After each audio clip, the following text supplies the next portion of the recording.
And so what do you do as vice chairman of the tribe? Wow.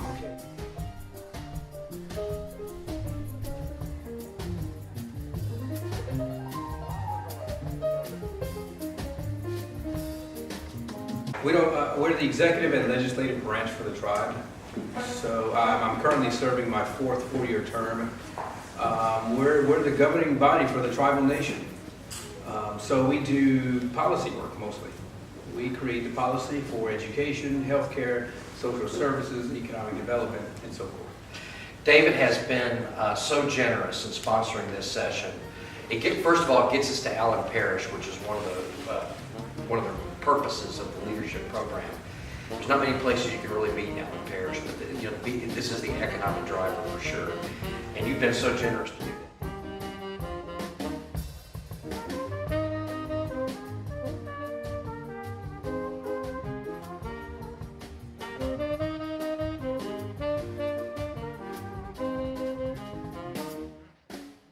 So I also want to commend you as well, as I said this morning, for taking an interest in learning and sharing ideas and best practices. And I look across this room and I see wonderful, bright individuals that will take over the roles that we occupy. And I think you should just commend yourself. Allen Parish has several different industry sectors here. Most notably a couple of things represented in Oakdale, just right up the road here. Forestry being one of them, but we also have recreation, outdoor activities that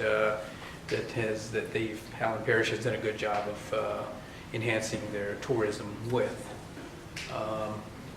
But as a member of my tribe, I have to say that I have an affinity for the hospitality industry for obvious reasons. And thankfully, we have enjoyed being situated in a market that's been very profitable in many ways, in more ways than one. And we've been very blessed because, as you know, just driving in here, you can tell that Allen Parish is still very rural. But I always look at it as, there's room for growth and opportunity here in this parish. But the Cushatas have been a leader in workforce development for close to a little bit over 2 decades now. And we have taken one of the poorest parishes as far as per capita income and have turned it into an economic mecca. And we're absolutely very proud of that. Cushata tribe achieved our official nationhood in 1973. So in around 43 years of nationhood, you can tell a lot has been done. By a very small tribe, by the way, a 957 member tribe, currently 40% of which are 18 and under. So,